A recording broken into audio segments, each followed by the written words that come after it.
Tiempo que nos dé fuerza, Señor, y que podamos compartir la palabra y que caiga en buena tierra, en corazones preparados, dispuestos y listos ya para recibir la instrucción, la palabra para hoy. Bendice nuestras vidas, quita todo impedimento, Señor, de la índole que sea, y trae un renuevo y una fortaleza espiritual a nuestras vidas. Te damos gracias por este tiempo de estudio de tu palabra, bendícelo y que sea tu Espíritu Santo el que nos ilumine y nos hable al corazón. En el nombre bendito de Jesús. Amén. Amén. Vamos a Daniel, capítulo 12, por favor. Daniel, capítulo 12. Vamos a leer los primeros versículos de este maravilloso libro. Libro que hay que leer ahora más que nunca, ¿saben? Más que nunca. Hay que leer las profecías, las visiones que tuvo este hombre. Hay dos personas en el Antiguo Testamento que recibieron revelación sobre los últimos tiempos. Solamente dos. Muchos profetas recibieron revelación para su época o para tiempos cercanos a su época. Pero hay dos profetas que especialmente destacan, dos hombres que especialmente destacan por encima de los demás. Uno es el profeta Daniel. Dice la Biblia que muchas de las cosas que él recibió y muchas de las cosas que él dejó escritas en su libro, él no las entendía. Él por fe las escribía y ahí las dejaba, y el Señor le decía, esto es para el fin de los tiempos, para los últimos días. Y otro hombre que dice literalmente en Génesis 49:1, no lo vamos a leer, pero si lo quieren, recuérdenlo.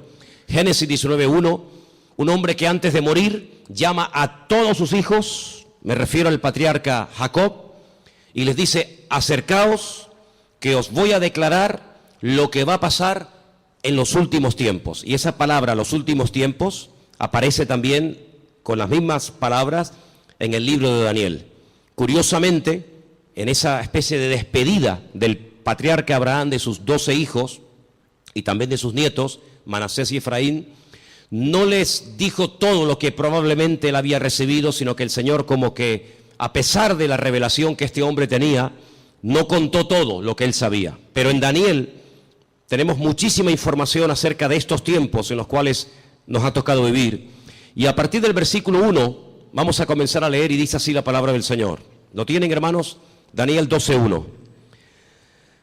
Realmente, para entender el capítulo 12 hay que comenzar a leer desde el 10. Son capítulos muy largos, muy profundos, y por cuestiones de tiempo no lo vamos a leer hoy. Pero yo les pediría a ustedes que hoy o a lo largo de esta semana lean tranquilamente los capítulos 10, 11 y 12 del libro de Daniel, para que veáis qué información tan tremenda el Señor nos está dando a través de este hombre. En aquel tiempo se levantará Miguel, el gran príncipe, que está de parte de los hijos de tu pueblo. Será tiempo de angustia, cual nunca fue desde que hubo gente hasta entonces. Pero en aquel tiempo será libertado tu pueblo y todos los que se hallen escritos en el libro. Muchos de los que duermen en el polvo de la tierra serán despertados, unos para vida eterna y otros para vergüenza y confusión perpetua. Los entendidos resplandecerán como el resplandor del firmamento, y los que enseñan la justicia a la multitud como las estrellas a perpetua eternidad. Pero tú, Daniel, cierra las palabras y sella el libro hasta el tiempo del fin. Muchos correrán de aquí para allá y la ciencia se aumentará. Y yo, Daniel, miré, y he aquí otros dos que estaban en pie, el uno a este lado del río y el otro al otro lado del río. Y me dijo uno de los varones que estaba vestido de lino, que estaba sobre las aguas del río, ¿cuándo será el fin de estas maravillas? Y oí al varón vestido de lino que estaba sobre las aguas del río, el cual alzó su diestra y su siniestra al cielo, y juró por el que vive por los siglos, que será por tiempo, tiempos y la mitad de un tiempo. Y cuando se acabe la dispersión del poder del pueblo santo, todas estas cosas serán cumplidas. Y yo oí, mas no entendí. Y dije, Señor mío, ¿cuál será el fin de estas cosas? Él respondió, anda, Daniel, pues estas palabras están cerradas y selladas hasta el tiempo del fin. Muchos serán limpios y emblanquecidos y purificados. Los impíos procederán impíamente, y ninguno de los impíos entenderá, pero los entendidos comprenderán.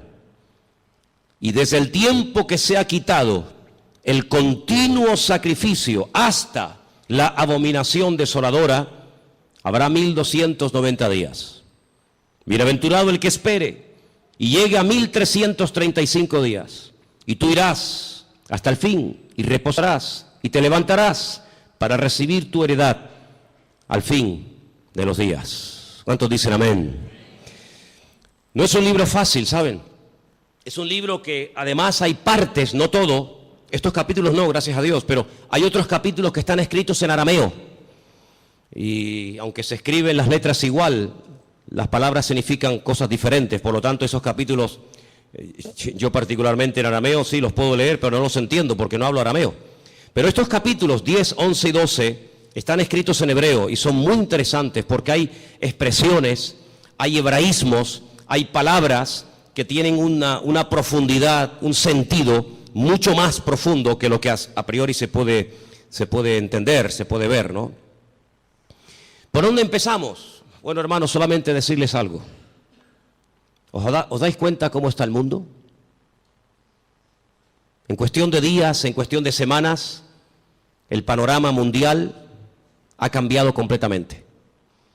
Profecías que hacían cientos, por no decir miles de años, que han estado ahí como dormidas, están surgiendo las circunstancias, se están dando las situaciones para que así, en un abrir y cerrar de ojos, en cualquier momento, puede iniciar una situación de tal magnitud que ya no hay marcha atrás. De hecho, yo me atrevería a decir esta tarde que estamos en este momento en una situación en la que ya no hay marcha atrás. Naciones que antaño se pelearon, ahora se han unido porque tienen un enemigo en común, y los medios de comunicación ayudan y al mismo tiempo no ayudan. Ayudan porque te dan información del movimiento de tropas, de soldados, situaciones de países, lugares donde hay guerras, muertes, etcétera. Y en cierto sentido, pues gracias a la televisión, a la radio, a la prensa, a internet, pues te enteras de cosas que están ocurriendo a centenares o a miles de kilómetros y estás al día. Pero por otra parte, ellos cuentan su versión. Ellos te cuentan lo que ellos entienden que está ocurriendo. Pero sin embargo, el creyente tiene que tener la sabiduría y la comprensión espiritual para ver mucho más allá y leer e interpretar correctamente lo que está ocurriendo. Hay una profecía que lleva miles de años, vamos a decir entre comillas, dormida, y tiene que ver con la ciudad de Damasco, capital de Siria. Dos profetas, el profeta Isaías y el profeta Jeremías, profetizaron con muchísimo tiempo de antelación que esta capital sería atacada y quedaría prácticamente en ruinas. Y no quedaría prácticamente recuerdo de ella. No vamos a leer todos los versículos que tengo porque si les digo la verdad, tengo tanto material sobre todo esto que podríamos estar aquí una semana entera sin salir, se lo puedo asegurar. Pero para los que estén tomando nota, y como además esto queda grabado, después ustedes pueden ir a su casa y volver a escuchar el mensaje, Isaías 17:1, Jeremías 49:23, en esa porción está la profecía que va dirigida específicamente a la ciudad de Damasco. La destrucción de esta ciudad, una de las ciudades más antiguas del mundo, junto con, por ejemplo, Jericó y también con la ciudad de Jerusalén y otras. De toda la vida se ha creído que en algún momento Israel atacaría Damasco y la destruiría. De hecho, ha estado en varias ocasiones a punto de destruir Damasco. Pero no ha sido así. Son los mismos sirios, peleándose unos contra otros, todos contra todos, los que están destruyendo un país que antaño fue un lugar donde miles y miles de cristianos vivían. Un lugar donde dice la Biblia que el apóstol Pablo se dirigía para perseguir a los cristianos, porque aquello era un reducto, un lugar donde los cristianos se refugiaban. Y dice que mientras iba camino hacia Damasco, la Escritura dice que el Señor le salió en el camino y se le reveló como el camino, la verdad y la vida, como el Mesías. Y fue camino a Damasco que el apóstol Pablo llegó a conocer el Evangelio y al verdadero Mesías. Y fue en la ciudad de Damasco donde fue bautizado. Y fue en la ciudad de Damasco donde lo visitó un hermano, un discípulo llamado Ananías, que dice que oró por él y se le cayeron como escamas de los ojos y pudo entender. Y allí recibe una palabra que marcó su vida. Allí recibe una palabra profética y le dice: mira, el Señor se te ha aparecido en el camino, se te ha revelado, te está liberando. Yo en estos días he estado hablando acerca de varios tipos de ataduras, ataduras espirituales, ataduras físicas, ataduras mentales. El Señor dice: yo te he desatado, yo te rompo toda ligadura de prejuicios, de cultura, de religión, de rechazo a otras naciones, y te libero de tu pueblo y te envío lejos a los gentiles para que le abras los ojos y para que entiendan lo que tú ya has entendido. Pero también le profetiza los sufrimientos y las torturas y el camino arduo por donde tendrá que pasar hasta llegar a la meta, hasta llegar a la presencia del Señor, ¿verdad? Y estamos viendo cómo en Siria ya sinceramente todas las cifras se quedan cortas, porque ¿quién realmente sabe cuánta gente ha muerto, cuántos están muriendo, cuántos van a terminar de morir en el país de Siria, un país que está en el norte de Israel, que lo separa, digamos, esa frontera natural llamada los Altos del Golán, esa especie de balcón donde allí se encuentra el famoso Monte Hermón, ¿verdad?, del cual habla el Salmo 133, ¿verdad? Mirad cuán bueno y cuán delicioso es los hermanos juntos en armonía, y ahí habla de ese hermoso monte. Bueno, pues en ese país están peleando, como dije, todos contra todos. Ahora, para entender un poco lo que está ocurriendo, hay una serie de palabras que prácticamente a diario se escuchan en la televisión y muchas veces la gente no sabe de lo que se está hablando. El mundo del Islam está dividido fundamentalmente en dos grandes fracciones. Hay algunos grupitos de los cuales no vamos a hablar, pero el mundo del Islam está dividido en dos grandes partes. Casi con más de un 80% están los suníes y con un 13% están los chiíes. Y de esto oímos hablar mucho a diario, ¿verdad? Los suníes, los chiíes. Y aunque hay países donde están todos juntos, pero hay después otros países que son mayoría suníes o mayoría chiíes. Por ejemplo, los países donde son mayoría los suníes, con más del 80%, es Arabia Saudita, donde se encuentra la Meca, Kuwait, los Emiratos Árabes, Jordania, Egipto, Pakistán, Afganistán, Yemen y otros más. Los países con mayoría chií, Irán, Persia, como lo llama la Biblia, la cabeza, parte de Irán, Líbano. Decir Siria, pues es un poco complicado, porque en Siria están ahí todos contra todos, Azerbaiyán, Bahrein. Cada uno de estos grupos, todos creen en el profeta Mahoma, todos leen el mismo libro, el Corán, pero hay grandes diferencias entre unos y otros. Daré algunas pinceladas para que nos situemos y sepamos de lo que estamos hablando y por qué se matan y por qué se odian tanto los suníes y los chiíes. En cada uno de estos bandos, por decirlo de alguna manera, o de estas fracciones, hay diferentes grupos armados que pelean contra los otros. Por ejemplo, el grupo terrorista más famoso de los chiíes es sin lugar a dudas Hezbollah, que son los que están ahí en el norte, en los Altos del Golán, y que en algunas ocasiones han atacado a Israel, e Israel también les ha atacado. Así que Hezbollah es un grupo mayoritariamente chií que está financiado por Irán. Pero luego en el otro bando, en la parte de los suníes, tenemos al famoso grupo Al-Qaeda, responsables de las famosas Torres Gemelas, tenemos a los talibanes, tenemos al famoso Estado Islámico, ISIS, a los hermanos musulmanes que ganaron y después fueron derrocados en Egipto, y tenemos al grupo Hamas. Hamas significa violencia y es el grupo que en este momento está liberando la Franja de Gaza, allí al sur de Israel. ¿Por qué se llevan tan mal los chiíes y los suníes? A la muerte del profeta Mahoma, su yerno, que a la vez era su primo, llamado Alí, fue el que ocupó el lugar del profeta Mahoma. Sin embargo, en el grupo de los suníes, su suegro, que fue el que recopiló todas las cosas acerca del Corán, que era de la misma tribu que Mahoma, Abu Bakr, era el que tomó el liderazgo del Islam. La palabra suní viene de la palabra árabe suma, que significa código de conducta. Ellos creen en los ulemas, que son los doctores, los teólogos del Corán, y son los únicos que pueden, digamos, interpretar lo que dice el Corán, los textos del Corán. Por otro lado, los chiíes tienen a los famosos ayatolás, y ellos lo que hacen es que unen la política y la religión, y hay ahí una lucha, porque los suníes dicen que entre Alá y el hombre no puede haber ningún tipo de intermediarios, no se puede adorar a nadie más que a Alá, ¿sí?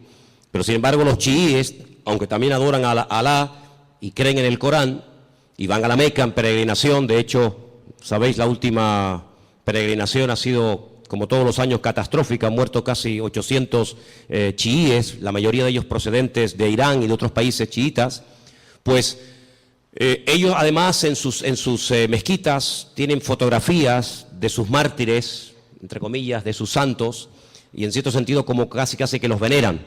Así que estos dos bandos están enfrentados los unos contra los otros. Y allí en Siria, por ejemplo, están peleando los chiíes contra los suníes contra los chiíes. Unos son apoyados por unos países, otros son apoyados por otros países. Pero curiosamente nada de lo que ocurre en el mundo ocurre por casualidad. Todo tiene una razón de ser. Los hombres no pueden ir de un lugar a otro si Dios no lo permite. Las naciones no pueden dejar sus territorios y abarcar o conquistar otros territorios si Dios no lo permite. Todos los cambios que está habiendo en la geografía, en la política, en la economía, no es producto de la casualidad ni de la locura de cuatro locos, sino que todo esto es el movimiento que Dios permite que se lleve a cabo para el cumplimiento de las profecías, tanto de Daniel como de Ezequiel y otros grandes varones de Dios, que pronosticaron con cientos y con miles de años de antelación todo lo que iba a ocurrir. Curiosamente, Irán, que no son árabes, no confundan, los iraníes no son árabes, son persas, es el segundo animal, la segunda parte de la figura que vio Daniel en aquel sueño, pues dice que ya se han unido con el gran enemigo del norte, que es Rusia, y ya han comenzado a atacar a los enemigos del presidente de Siria, y ya dentro de pocos días comenzará una invasión por tierra, y ya están allí miles y miles de soldados rusos, armados hasta los dientes, ya están atacando posiciones del famoso Estado Islámico y otros también que no tienen nada que ver con el Estado Islámico. Y mira tú por dónde dos países, uno tremendamente religioso como es Irán, y uno tremendamente ateo, como supuestamente se cree que son los rusos, pues resulta que se han unido porque dice que van a ayudar, fíjate qué bondadosos y qué maravilla, van a ayudar a un país que está lejos de sus fronteras, pero que tienen que ir a echarle una mano porque si no va a ser destruido. Solamente hay 5 ciudades de Siria que en este momento están bajo el dominio del presidente Ashar, el resto del país está prácticamente destruido o tomado por otras fracciones. Y mira tú por dónde. La semana pasada la costa de Siria y la costa de Israel se llenaba de portaaviones chinos, armados hasta los dientes con armas nucleares, con misiles, con bombas, misiles de largo y de corto alcance, capaces de recorrer centenares y miles de kilómetros. Y mira tú por dónde naciones como China, que no tiene nada que ver con Siria, o Rusia, que está allí con sus problemas, y los iraníes, que tienen también sus problemas recién salidos de todo este follón que han tenido, resulta que ahora se están uniendo como amigos porque van a liberar a Siria. Y nos vamos a quedar con esta información, nos vamos a quedar simplemente con la idea de que van a ayudar a Siria y cuando se arregle la situación en Siria cada uno se va a retirar a su respectivo país. ¿Y quién paga esas bombas? ¿Quién paga esos gastos? Los muertos que van a caer por ambas partes, las familias, los uniformes, las balas, los cañones, la gasolina, el gasoil, los aviones, los helicópteros. ¿Por qué todo esto? La Biblia nos dice por qué. Porque el Señor en los últimos tiempos lo que hará es que utilizando entre comillas la excusa de que van a ayudar, de que van a liberar a un país amigo o aliado como puede ser Siria, una vez que lo hayan, digamos, calmado la situación, nada les va a impedir que crucen por el norte y por diferentes partes del país rumbo, como dice la Biblia, a la tierra gloriosa. Porque detrás de todo esto no está simplemente cuestiones políticas o económicas, sino fundamentalmente hay una razón: destruir a Dios y destruir al pueblo de Dios.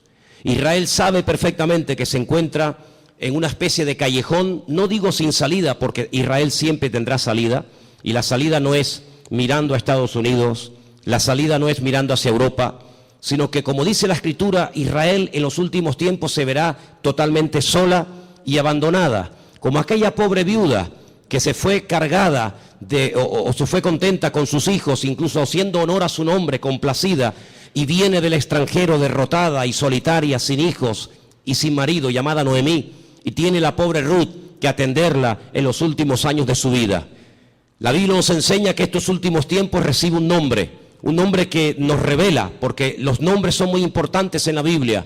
Yo siempre he dicho que hay una genética, ¿verdad?, que todos llevamos por dentro, que es hereditaria, pero luego, según la Biblia, el nombre tiene un poder espiritual, una influencia tremenda en las personas. Es una especie de código genético espiritual, ¿verdad?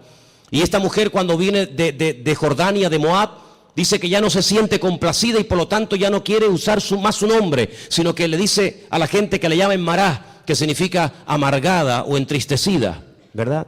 Y es interesante ver cómo estamos viendo el inicio de lo que la Biblia habla clarísimamente, que va a ser una tercera guerra mundial sin precedentes en la historia. De todas las guerras que Israel ha tenido, que han sido ya 7, de todas ha salido más que vencedora. Le han atacado por todas partes, de noche, de día, en plenos días de fiesta importantes, por todas partes. De todas y cada una de las guerras que Israel ha tenido hasta el día de hoy, de todas ha salido victorioso. De esta guerra que está a punto de producirse en cuestión de días, semanas o meses, la única forma de salir con vida es que venga el Mesías en persona y les ayude. Esta guerra es una guerra que jamás se ha visto. Hemos leído en esta tarde en el capítulo 12 de Daniel que hay una especie de protección sobrenatural tipificada o representada en un soldado espiritual, en un arcángel llamado Miguel, que aparece en varias ocasiones en distintas partes de la Biblia. Solamente hay 2 ángeles en la Biblia, solamente 2 ángeles en la Biblia, que la Biblia nos revela su nombre: Gabriel y Miguel. La Escritura dice que Josué, antes de entrar a tomar posesión de la tierra, vio a un varón, y la descripción que nos da el libro de Josué se asemeja mucho a la descripción que nos da Daniel en el capítulo 12, y nos da a entender de que este arcángel tremendamente poderoso llamado Mijael, que significa quien como Dios, Mijael, pues es una protección espiritual que Dios le ha asignado a este pueblo. En algún momento puntual, solamente Dios sabe cuándo, este arcángel, este varón de Dios tremendamente poderoso, que contendió con Satanás por el cuerpo de Moisés, dice el libro de Judas, será quitado, será desplazado, y entonces dice que será un tiempo de angustia cual nunca hubo gente, y más que gente, la palabra es naciones. Desde que hay naciones sobre la faz de la tierra, dice la Biblia que nunca el hombre habrá visto una guerra de tal magnitud, con tanta cantidad de soldados, de armamento y de tropas como esta última. Vamos a leer dentro de unos momentos algunos textos de la Biblia, pero es impresionante los datos que la Biblia te da antes de que comience la guerra. Aún no ha comenzado, aún no existía el siglo XX, o el siglo XXI, cuando todo esto se escribió, y los profetas, por revelación del Señor, recibieron los datos concretos y específicos sobre esta guerra. Por ejemplo, nos dice que llegarán a intervenir más de 200 millones de soldados. Jamás ha habido ninguna guerra con tantos millones de soldados. 200 millones de soldados. Esta guerra se describe de una forma tremenda, con unos detalles que te quedas con la boca abierta en 3 capítulos de la Biblia. Creo que sois capaces de recordar estas cifras. Ezequiel 38 y 39 y Zacarías capítulo 14. Ahí tenéis toda la información acerca de esta tremenda batalla que empezará por el norte, capitaneada y dirigida nada más y nada menos que por Rusia. En el capítulo 38 del libro de Ezequiel nos dice algunas cosas muy interesantes sobre este tiempo final. Y voy a leer algunos versículos para que veáis qué importancia le da el Señor a que el pueblo de Dios no esté en la ignorancia. Hay gente que está muy distraída, muy sumergida en sus problemas, muy metidos en sus cuestiones y se olvidan de que el Señor en su palabra nos dice que tenemos que levantar la vista y darnos cuenta de que nuestra redención está cercana. Ezequiel 38 dice, versículo 1, vino palabra del Señor diciendo, hijo de hombre, pon tu rostro contra Gog. Gog es el nombre, digamos, simbólico, no es que se llame así, de una región que la Biblia lo llama Magot, que está en todo lo que sería todo el territorio que ocupa Rusia actualmente. Y fijaros que hay dos nombres de hombres, solamente dos hombres de hombres, que curiosamente tanto en español como en hebreo empiezan y terminan con la misma letra. Uno es el nombre David. David empieza con una letra llamada Dalet y termina con otra letra llamada Dalet. Y esto nos habla acerca de que David era un hombre que cuando lo conocías así era. No es que lo vas conociendo y es completamente diferente. Es un hombre que no tiene dos caras, no tiene dos personalidades, no tiene doblez en su carácter. David era así. Por eso esa letra que empieza y esa letra que termina es la misma, como diciendo que David es un hombre que es lo que ves, no hay más. Curiosamente, en un acto de imitación sin precedentes en la historia, a este líder político se le pone un nombre simbólico cuya letra empieza por la G o la Gimel en hebreo y con la misma letra termina la G o la Gimel, God, como diciendo que lo que ves es lo que hay. En David era lo positivo. Si ves que es un hombre espiritual, es que es espiritual. Si ves que es un hombre valiente, es que es valiente. No es que dé impresión de valiente y luego es un cobarde. No es que es un hombre aparentemente espiritual y luego es un carnal. No. Bueno, pues en God, en este personaje que nosotros lo conocemos más famoso como el nombre del famoso anticristo, si tú lo ves así, así es como es. Es malo, es apoyado por el diablo, etcétera, etcétera. Y dice aquí, así ha dicho el Señor, he aquí yo estoy contra ti, oh God, príncipe soberano de Mesec y Tubal. Estos son hijos de Noé. Te quebrantaré, pondré garfios en tus quijadas y te sacaré a ti y a todo tu ejército, caballos, jinetes, en todo equipados, gran multitud de paveses, escudos, teniendo todos ellos espada. Y ahora menciona una coalición, no están todos nombrados, una pequeña coalición de naciones que se van a unir. Y menciona Persia, y ya hemos dicho que Persia, ¿quién es? Ok, es Irán. Cus, tenemos Etiopía, tenemos Libia, con otros nombres, todos ellos con escudo, con yelmo, Gomer, sus tropas, la casa de Togarma, los confines del norte, sus tropas. Prepárate, apercíbete tú y toda tu multitud que se ha reunido a ti, y sé tú su guardia. Pero si leemos un poquito más adelante, versículo 15, vendrás de tu lugar de las regiones del norte, y tú y muchos pueblos contigo. Fíjate, todos ellos a caballo, gran multitud, poderoso ejército. Subirás contra mi pueblo Israel. Sí, es inevitable que este hombre ataque a Israel, es inevitable. Bueno, pero es que van a ir a Siria. La noticia no dice nada de Israel. Las noticias no, pero la Biblia sí. Y las noticias no pueden saber la información que tú y yo tenemos en esta tarde. Mañana Telecinco no puede decir, le presentarían una denuncia, dirían, esta gente está loca. Mañana no vamos a ver en Telecinco, en Antena 3, que Rusia pretende apoderarse de los altos del Golán con la intención de atacar Israel. Me dice, pues ustedes están locos. No. Las noticias no te lo van a decir, te lo estoy diciendo yo, te lo está diciendo el Señor a través de mi boca. Subirás contra mi pueblo Israel como nublado para cubrir la tierra y será al cabo de los días, al final de los tiempos, en estos tiempos. ¿Y qué dice aquí? Y te traeré sobre mi tierra. No es que a Putin se le ocurre la genial idea de decir, bueno, vamos a Siria y ya que estamos a un tiro de piedra, saltamos los altos del Golán Y desde los altos del Golán vemos todo Israel abajo y la machacamos, total, que son 300 kilómetros de largo para un imperio, para una potencia militar como Rusia, que con una bomba hace así y borra de la faz de la tierra a 10 millones de personas, porque eso es lo que puede tener Israel en este momento, si es que llega ahora mismo a 10 millones de personas viviendo allí. ¿Qué puede impedir? Pero no es él el que lo decide, es Dios el que le dice a God, ven a mi tierra, ven. Y entonces dice, para que las naciones me conozcan, cuando sea santificado en ti, oh God, delante de tus ojos. Así dice el Señor, ¿no eres tú aquel de quien hablé yo en tiempos pasados por mis siervos los profetas de Israel, los cuales profetizaron en aquellos tiempos que yo te había de traer sobre ellos? Israel sabe perfectamente que Rusia les va a atacar en cualquier momento. Ya lo hicieron hace poco allí en Ucrania, en el país de nuestro hermano. No se cortan un pelo, no tienen ningún problema, tienen afán de expansión, quieren recuperar lo perdido e incluso lo que nunca fue de ellos. No atacaron en un momento determinado un país que no tenía nada que ver con Rusia, como fue Afganistán. La Biblia profetiza que Rusia va a atacar en los últimos tiempos a Israel.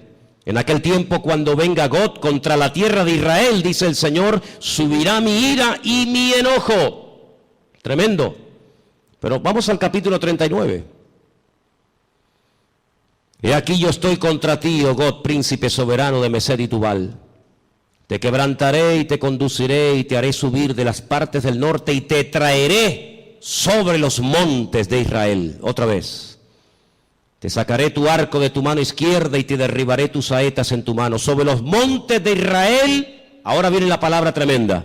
Sí, es verdad, Rusia atacará a Israel, pero sobre los montes de Israel caerás tú y todas tus tropas, y los pueblos que fueron contigo, y aves de rapiña de toda especie, las fieras del campo, le he dado por comida. Sobre la faz del campo caerás, porque yo he hablado, dice el Señor. Impresionante, ¿eh? Enviaré fuego sobre Magot, sobre los que moran con seguridad en las costas, y sabrán que yo soy el Señor. Y haré notorio mi santo nombre en medio de mi pueblo Israel, y nunca más dejaré profanar mi santo nombre. Y sabrán las naciones que yo soy el Eterno, el Santo de Israel. He aquí viene y se cumplirá, dice el Señor, este es el día en el cual yo he hablado. Los moradores de la ciudad de Israel saldrán y encenderán y quemarán armas, escudos, paveses, arcos, saetas, dardos de mano y de lanzas, y los quemarán en el fuego por 7 años. Durante 7 años tendrán combustible, tendrán armamento de todo lo que abandonaron estas tropas tremendas. No traerán leña del campo ni cortarán de los árboles, sino quemarán las armas en el fuego y despojarán a sus despojadores y robarán a los que les robaron, dice el Señor. En aquel tiempo, qué tremendo. En aquel tiempo, yo daré a God lugar para sepultura allí en Israel. Allí va a ser enterrado este personaje que lo llamamos el anticristo, que Ezequiel lo llama God. Allí va a ser enterrado, y después le voy a decir cómo el Señor es tan misericordioso que permite que el anticristo o God, ¿por qué el Señor permite a un personaje tan ruin y tan malo que sea enterrado en Israel y no despedazado, comido por las fieras? Vais a ver qué misericordioso es el Señor. En aquel tiempo yo daré a God lugar para sepultura allí en Israel, en el valle de los que pasan al oriente del mar, obstruirá el paso a los transeúntes, pues allí enterrarán a God y a toda su multitud, y lo llamarán el valle de Hamón God, que significa la multitud de God. La casa de Israel los estará enterrando por 7 meses. ¡Qué matanza, hermanos! 7 meses enterrando cadáveres. Impresionante, ¿eh? Versículo 13. Los enterrará todo el pueblo de la tierra, y será para ellos célebre el día en el que yo sea glorificado, dice el Señor. Tomarán hombres a jornal que vayan por el país con los que viajen para enterrar a los que queden sobre la faz de la tierra, a fin de limpiarla, y al cabo de 7 meses harán el reconocimiento. Pasarán los que irán por el país, y el que vea los huesos de algún hombre pondrá junto a ellos una señal, hasta que los entierren los sepultureros en el valle de Hamón God. Versículo 21, pondré mi gloria entre las naciones y todas las naciones verán el juicio, mi juicio que habré hecho y mi mano sobre ellos. Es increíble, ¿no? Como el profeta Ezequiel pudo describir con una exactitud tremenda cuánto tiempo estarán enterrando cadáveres, cuántos años quemando armamento al fuego. ¿Quién es este hombre God? Si ustedes estudian los nombres de los hijos de Noé, porque de ahí arranca todo, una de las cosas que tenemos que tener bien claro es que el futuro está escrito, está codificado en el pasado. Todo está escrito en el Génesis. Y para poder comprender lo que va a pasar en el futuro, hay que saber lo que pasó en el pasado. 3 hijos tuvo Noé: Sem, Can y Jafet. Cuando Noé sale del arca, planta una viña, dice la palabra de Dios que se emborrachó, perdió el control, se emborrachó, quedó desnudo en medio de su tienda. Y uno de sus hijos, Can, dice el texto hebreo, que se rió, se burló de su padre, no lo cubrió, no lo tapó, lo humilló, se lo contó a sus hermanos, incluso hasta intentó propasarse con su propio hermano, con su propio padre. Sus 2 hermanos fueron de espalda caminando y taparon a su padre. Fíjate qué misericordioso es el Señor, que este personaje que es descendiente de Jafet, no de Can, no de Sem, sino de Jafet, por haber cubierto a su padre, él será cubierto con tierra en los últimos tiempos, en la tierra de Israel. El refrán dice, midá keneged midá, lo que siembras es lo que cosechas, medida por medida. ¿Por qué esperó el pueblo de Israel por María? Al fin y al cabo era una, el resto era tanta gente, 2 millones de personas. ¿Por qué esperó todo el pueblo por María? Porque María, cuando Moisés era pequeño, esperó a ver cuál era el futuro de su hermano Moisés, y no se fue hasta que la hija del faraón lo adoptó y se lo llevó al palacio. Y por ese acto de esperar, de preocuparse por el futuro de su hermanito, que en aquel tiempo era un bebé de 3 mesitos, por ese acto de misericordia y de amor y de interés, años más tarde, el pueblo la espera a ella. Y siempre es así. De ahí que Pablo diga a los Gálatas, si queréis cosechar, tenéis que sembrar, pero sembrar abundantemente para poder cosechar abundantemente. Así que este personaje está a punto de aparecer. Este famoso anticristo está a punto de aparecer, pero ya lo hemos dicho en muchas ocasiones, que en los últimos tiempos habrá una influencia de una institución religiosa que describe perfectamente el libro del Apocalipsis, que dice cómo se visten, dónde están, cómo hablan, cómo no hablan, etcétera, etcétera. Es increíble el impacto que en tan poco tiempo ha producido el Papa Francisco. Es increíble, ¿no? En tan poco tiempo le ha caído bien a todo el mundo. No hay nadie que diga nada malo de Francisco. Fue a Israel y a los judíos, a los rabinos les cayó bien. Incluso llegó a ir al muro de los lamentos y puso su petición entre las rendijas del muro. Después se fue con Abu Hamas, el presidente de la autoridad palestina, y le cayó estupendamente y casi se hicieron amigos y rezaron juntos mirando hacia la Meca. Se fue a Turquía y en la famosa mezquita de Turquía, orando hacia la Meca, le cayó de maravilla a los musulmanes. A todo el mundo le cae bien, a los artistas, incluso a los ateos. Recientemente escuchaba a un político ateo que decía, me cae muy bien este hombre, aunque yo no soy creyente ni creo en Dios, pero me cae muy bien este hombre. Dieron la vuelta al mundo en cuestión de minutos. Las declaraciones que hizo en un avión mientras viajaba, cuando le preguntaron por los homosexuales, por los gays, y él dijo, ¿quién soy yo? ¿Quién soy yo para juzgar a los gays? Y todo el mundo comenzó a decir, la iglesia está cambiando.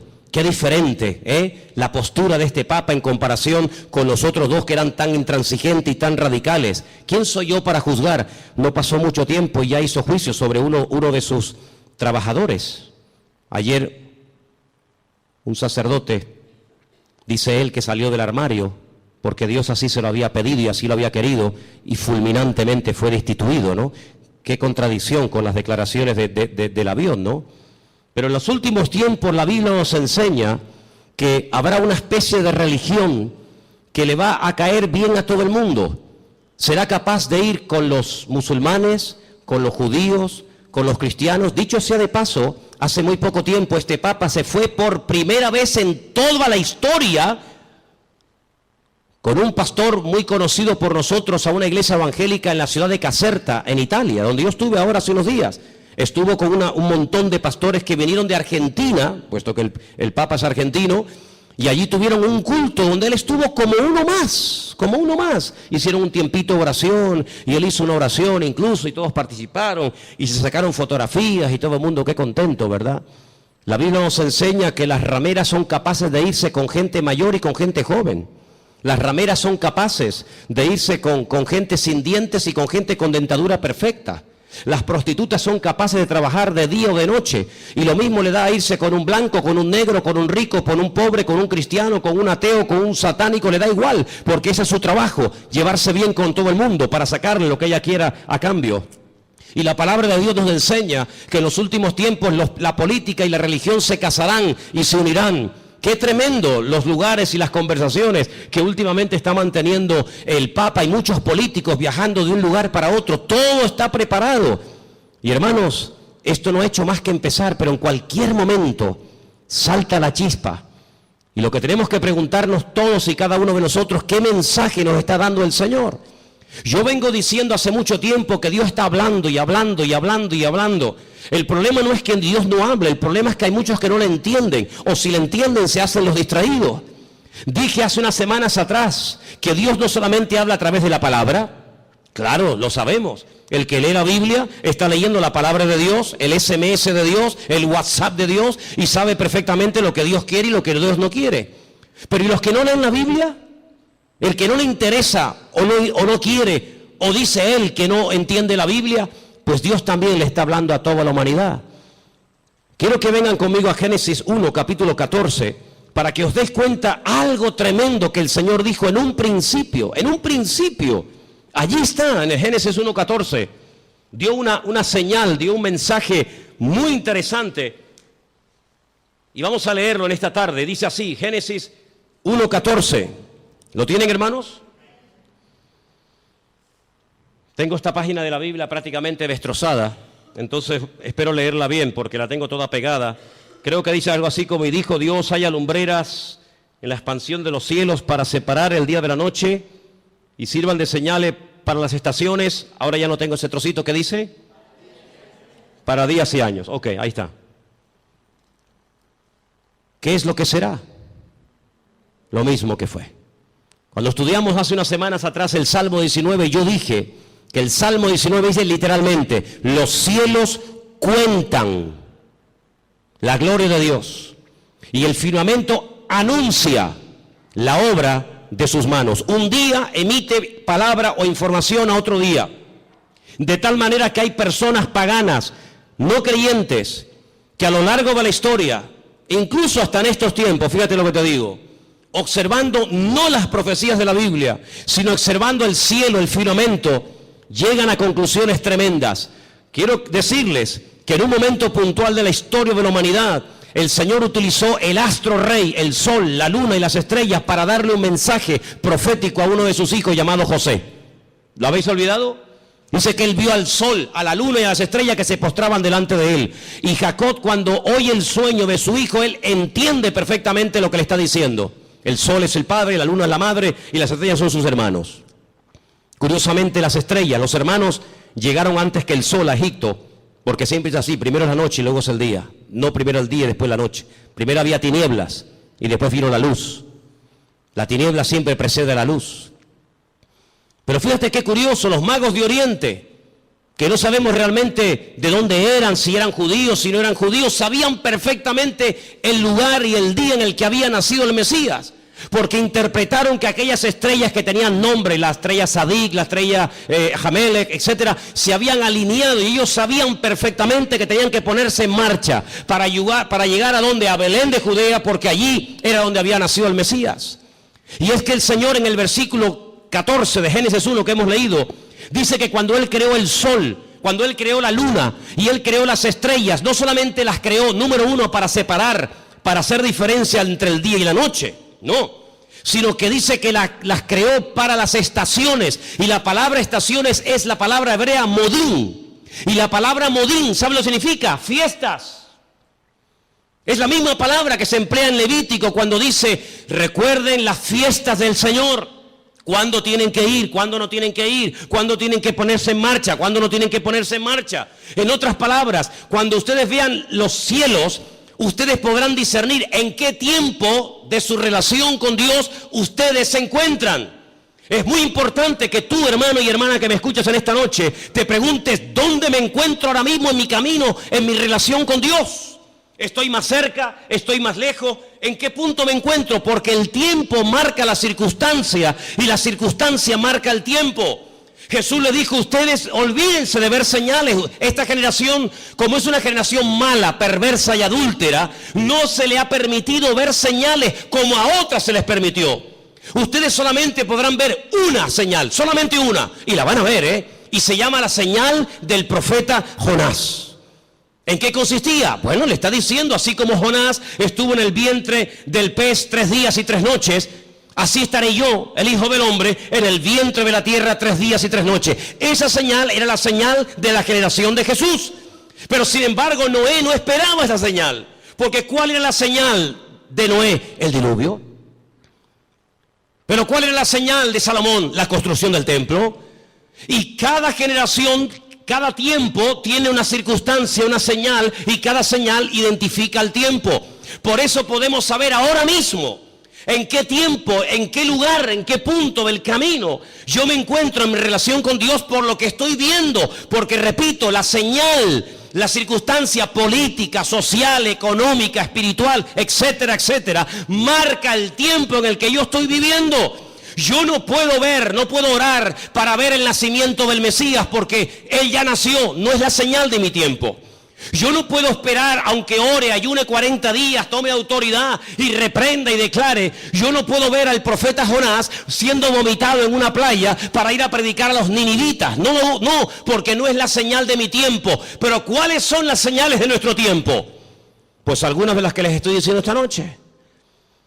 Como Rusia, Persia, las naciones árabes, Europa y el mundo entero le darán la espalda a Israel. Y ustedes dicen, pero ¿cómo es posible que todos? Es que no hay ni uno. No hay ni uno que apoye a Israel. Dice, bueno, los americanos, ya no es como antes. Ya no es como antes. Israel se verá más sola que la una. Y solamente podrá mirar en una sola dirección, hacia arriba. Al Señor tu Dios adorarás y a Él solo servirás. Era como la señal profética en el arca de Noé. El arca de Noé no eran balcones como estos cruceros hermosos que abres la ventana de tu habitación y sales a una terraza. No, el arca de Noé no tenía ventana, no tenía ojo de buey, tenía una sola ventana arriba. No podían mirar a derecha, izquierda, delante o detrás, no. El arca de Noé no tenía timón, porque no había que dirigirla a ninguna parte, Dios la dirigía. Y si querías mirar a algo, a una dirección, si era de día o de noche, arriba, nada más que arriba. Y eso es lo que el Señor quiere que nosotros hagamos, que solamente mires arriba. ¿Y quién está arriba? El Señor, Dios Todopoderoso, nuestro Señor, Rey de Reyes y Señor de Señores, no solamente a Él. Y por eso, amados hermanos, esta es la señal de nuestro tiempo. ¿Qué pinta Rusia en Siria? ¿Qué pinta Irán? Que el objetivo no es Siria. Que el objetivo no es llegar y controlar a ISIS y fulminarlo, que no. Que si hubieran querido fulminar a esto, ya lo hubieran hecho hace mucho tiempo. Si Rusia, si Estados Unidos quisiera arreglar el problema de Siria, de los yihadistas, ya lo hubieran hecho. No hay problema en eso.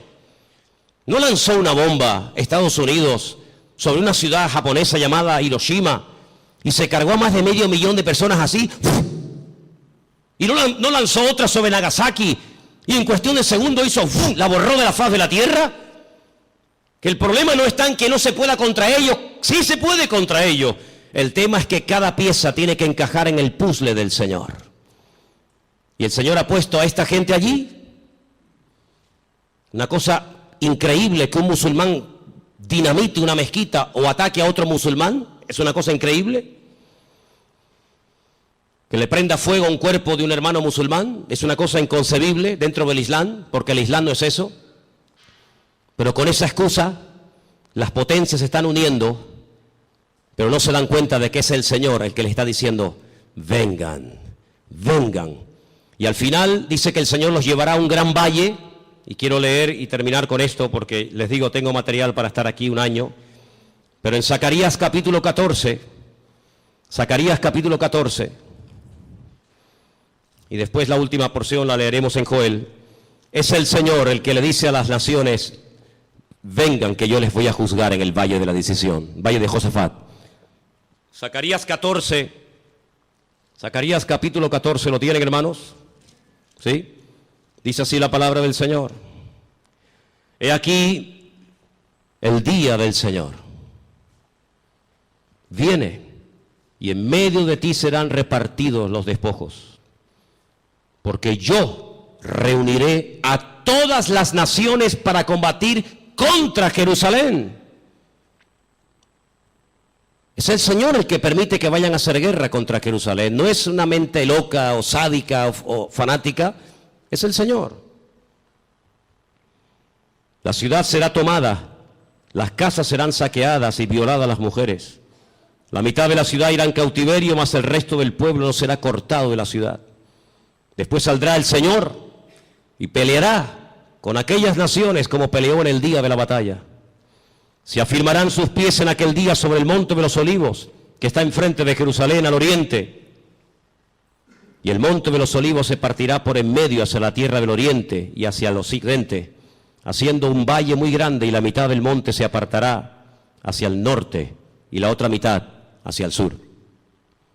Seguimos un poquito más adelante, versículo 6. Acontecerá que en ese día no habrá luz clara ni oscura. Volvemos al Génesis. Será un día el cual es conocido por el Señor, que no será ni de día ni de noche. Es algo que no nos entra en la cabeza. Pero sucederá que al caer la tarde habrá luz. Acontecerá también en aquel día que saldrán de Jerusalén aguas vivas, la mitad de ellas hacia el mar oriental y la otra mitad hacia el mar occidental, en verano y en invierno. Y el Señor será el Rey sobre toda la tierra, y en aquel día el Señor será uno, y uno será su nombre. Vamos a ir al versículo 12. Esto nunca ha pasado en ninguna guerra bíblica. Esta será la plaga con la que herirá el Señor a todos los pueblos que pelearon contra Jerusalén. La carne de ellos se corromperá estando ellos sobre sus pies. No es que cuando te pegan un tiro, te meten una puñalada, te duele y te caes poco a poco al suelo. No va a pasar así. Va a ser algo fulminante. La carne de ellos se consumirá estando sobre sus pies. Se consumirán en las cuencas sus ojos, y la lengua se les deshará en la boca. Y acontecerá en aquel día que habrá entre ellos gran pánico, enviado de parte del Señor, y trabará cada uno en su mano a su compañero, y levantará su mano contra la mano de su compañero. Se matarán unos a otros. Algo milagroso. Sigo más adelante, versículo 15. Así también será la plaga de los caballos, de los mulos, de los camellos, de los asnos y de todas las bestias que estuvieren en aquellos campamentos.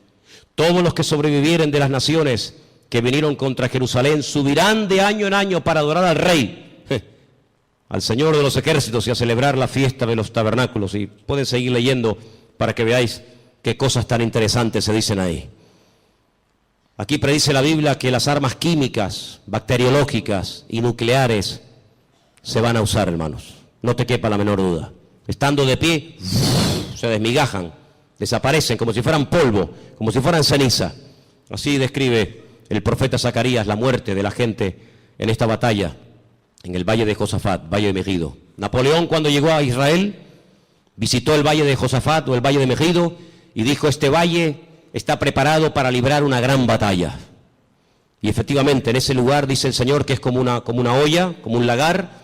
El Señor entrará allí en juicio con todas las naciones, 200 millones de soldados, tierra, mar, aire, por todas partes, árabes, europeos, de todas las partes del mundo, peleando por conquistar Israel, por arrasar de la faz de la tierra a este pueblo, por conquistar Jerusalén y por decir: hemos ganado, hemos vencido, hemos humillado al Dios de Jacob, al Dios de Isaac y al Dios de Abraham. ¿Qué les parece? Ya no es una guerra contra hermanos, ya no es una guerra con una familia, ya no es una guerra contra otro país, ya es una guerra contra el mismísimo Dios. Cargarse a Dios, borrar a Dios de la faz de la tierra. Pero hay una señal que está apareciendo en los últimos tiempos, y te la dejo ahí para que medites en ella. Y dice la Biblia literalmente lo siguiente: el sol se convertirá en tinieblas y la luna en sangre antes de que venga el gran día y espantoso del Señor. Qué curioso, ¿no? Hasta Dios hablando a través de los eclipses, a través de las famosas lunas de sangre, que curiosamente tanto el año pasado, 2014, como este año 2015, siempre han aparecido coincidiendo o con Pesaj, la Pascua, o con la fiesta de los tabernáculos. Qué curioso, el año pasado y este año otra vez volvió a aparecer una cuarta luna roja en el día de Pesaj o de Pascua, y recientemente, hace unos días, en la fiesta de los tabernáculos. Dios hablando, porque un día emite palabra, otro día, los cielos cuentan la gloria del Señor. Lo que puedo decir con todo esto es que nos queda poco tiempo. La humanidad va a entrar en un callejón sin salida, pero dice la Biblia que tenemos que velar, tenemos que orar, buscar del Señor más que nunca, no perder el tiempo. No dejes que el enemigo te robe la paz, ni dentro de tu casa ni fuera de tu casa. No dejes que el enemigo arrebate la bendición que tanto le costó al Señor ganar en la cruz por ti y por mí. Así que en esta tarde es tiempo de acercarnos al Señor, es tiempo de decirle: Señor, recompón mi vida, restaura. Hay voces por aquí, voces por allá, el mundo se está cayendo a pedazos, la ciencia aumentará, la gente corre de un lado para otro, gente de oriente a occidente, de aquí para allá. Pero todo esto es la señal de que pronto te corre de un lado para otro, gente de oriente a occidente, de aquí para allá. Pero todo esto es la señal de que pronto viene el Señor a buscar a su pueblo. ¿Cuántos dicen amén? Cierra tus ojos, hermano. Cierra tus ojos. Lee tranquilamente hoy en casa Ezequiel 38, Ezequiel 39, el libro de Joel, las cartas de Pablo, el libro de Apocalipsis, el libro de Daniel, y te vas a dar cuenta de que el Señor está hablando por todas partes, para que despertemos del sueño, para que nos demos cuenta de que el tiempo se acorta y que no hay tiempo que perder. Señor, en esta tarde nos vamos a acercar ahora a tu mesa con acción de gracias. Queremos participar con gratitud, reconociendo tu soberanía, reconociendo tu autoridad. Nos ponemos bajo tu